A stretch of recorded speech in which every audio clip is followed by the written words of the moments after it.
नमस्कार साथियों। आईसीआर मध्य भारत समाचार के 22वें अंक में आप सभी का हार्दिक स्वागत है। साथियों, सोयाबीन की बोनी का सीजन अभी प्रारंभ ही होने जा रहा है और हमें लगता है कि इस समय पे सोयाबीन की बोनी के लिए क्या-क्या चीजें करनी चाहिए और उसके लिए क्या विधियां हो सकती है, यही बात हम आपके लिए लेके आए साप्ताहिक सलाह के रूप में। लेकिन उससे पहले देखते हैं इस सप्ताह के मुख्य समाचार। मध्य प्रदेश के नीमच, रतलाम एवं देवास कृषि विज्ञान केंद्रों की वैज्ञानिक सलाहकार समिति की बैठकों में संस्थान के डॉक्टर बीयू दुपारे ने लिया भाग एवं सोयाबीन फसल बाबत प्रस्तुत किए महत्वपूर्ण सुझाव।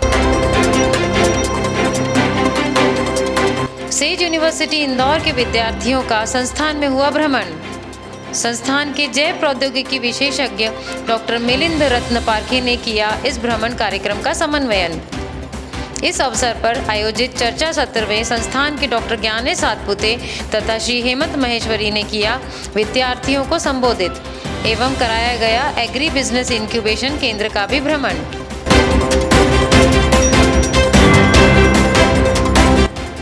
भारतीय सोयाबीन अनुसंधान संस्थान के एग्री बिजनेस इंक्यूबेशन केंद्र द्वारा किया गया नत्रजन युक्त तरल बायो फर्टिलाइजर का विकास।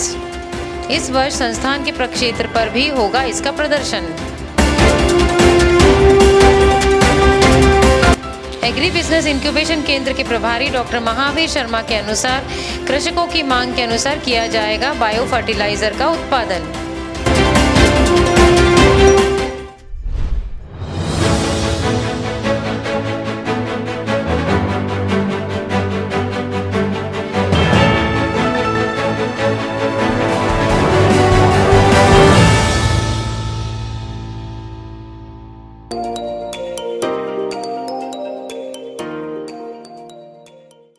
नमस्कार साथियों, साप्ताहिक सलाह में आप सभी का हार्दिक स्वागत है।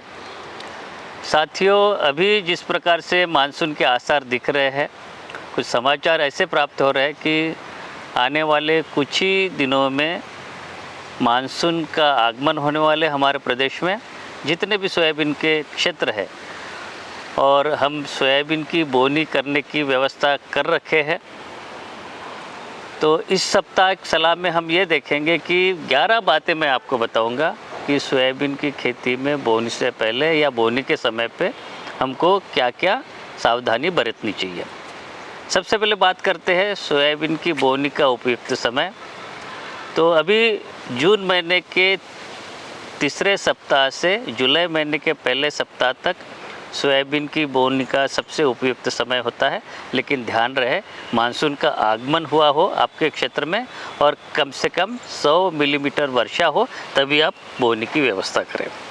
दूसरी बात, सोयाबीन का अच्छा उत्पादन लेने के लिए एक ही वैरायटी के ऊपर कभी निर्भर ना रहे। अपने खेत में अलग अलग समय में पकने वाली 2 से 3 किस्में लगाए, जिससे कि हर एक किस्म का उत्पादन क्षमता अलग होता है और कीट या रोग प्रतिरोधिता भी होती है। तीसरी बात, जो आपके पास बीज है, जो भी किस्में आपने चयन किया है, उसका अंकुरण जांच ले, उसकी गुणवत्ता जांच ले। कम से कम 70% अंकुरण उसका हो। अभी भी समय आप ये काम कर सकते हैं और उसके हिसाब से ही बीज का दर आप निर्धारित कर सकते हैं। खेत की तैयारी, अब हमें पूरी तरह से खेत में बोने के लिए हमारा खेत तैयार हो जाना चाहिए। और जैसे हमने पहले भी बताया कि एक बार पलटी प्लो लगाकर गहरी जुताई कर ले 3-4 साल में एक बार, और अगर आपने पहले किए हैं तो 2 बार बखर चला के, कल्टीवेटर चला के खेत को तैयार कर ले।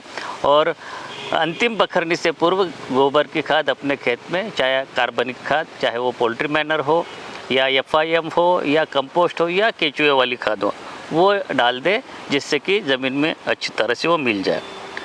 छठी बात, बोनी की पद्धति। आप किस प्रकार से सोयाबीन की बोनी करना चाहते हैं। तो साथियों, पिछले कुछ 3-4 सालों से ये देखा जा रहा है कि मौसम की विपरीत स्थितियाँ बनी हुई है। कभी ज़्यादा वर्षा होती है, कभी सूखा हो जाता है। तो संभव हो तो आप ये कोशिश करें कि BBF पद्धति या रिच फरो पद्धति से बोनी करें। इसके लिए जो मशीनें हैं वो भी बाज़ार में उपलब्ध है।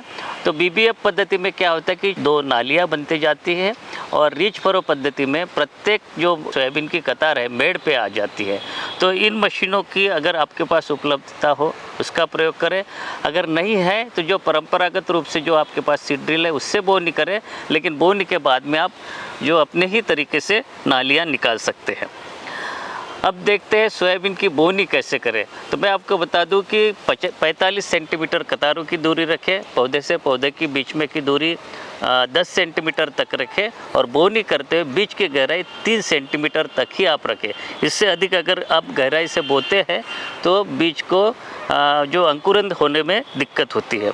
अगली बात, जो सोयाबीन की खेती में उर्वरकों का प्रयोग, सोयाबीन के लिए जो अनुशंसित पोषक तत्वों की जो मात्रा है 20, 60, 40, 20, उसकी पूर्ति के लिए विभिन्न कॉम्बिनेशन हमने बना के रखे हैं, उसका अनुपालन जरूर करें। और उसके लिए 3 तरीके हैं, यूरिया, सुपर फॉस्फेट और पोटाश। दूसरा तरीका है डीएपी के साथ में सल्फ़र आपको अलग से देना पड़ता है, या जो कॉम्प्लेक्स फर्टिलाइज़र है जो तीसरा ऑप्शन है जिसमें आपको बेंटोनेट सल्फ़र के साथ में इसकी पूर्ति करनी पड़ेगी।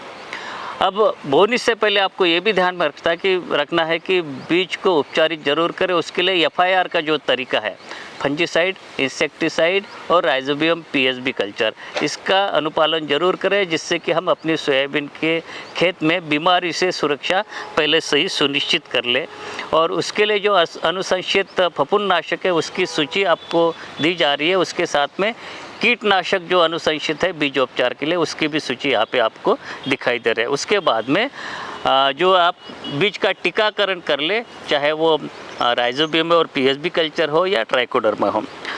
अगली बात, जो किसान भाई बोनी के तुरंत बाद में खरपतवार नाशक का उपयोग करना चाहते हैं तो उनके लिए जो अनुशंसित खरपतवार नाशकों की सूची इस समय पे आपको स्क्रीन पे दी जा रही है। और आपको ये ध्यान रखना है कि बोनी के तुरंत बाद, यानी कि या तो 72 घंटे के अंदर या सोयाबीन के बीजांकुर ज़मीन से बाहर आने से पहले इनमें से कोई एक जो बोनी के तुरंत बाद उपयोगी खरपतवार नाशक ले और उसका छिड़काव कर ले। ध्यान रखें कि छिड़काव करते पानी की जो मात्रा है पर्याप्त होनी चाहिए। यदि आप पीठ वाला जो स्प्रे है, नैपसैक स्प्रेयर, उससे अगर स्प्रे करते हैं खरपतवार नाशक का तो कम से कम 450 से 500 लीटर पानी लगेगा, या पावर स्प्रेयर करते हैं तो उसके लिए 125 लीटर पानी पर्याप्त होगा। तो साथियों, ये थी अभी तक की साप्ताहिक सलाह। अगली बार मिलेंगे, तब तक के लिए आगे दीजिए, नमस्कार।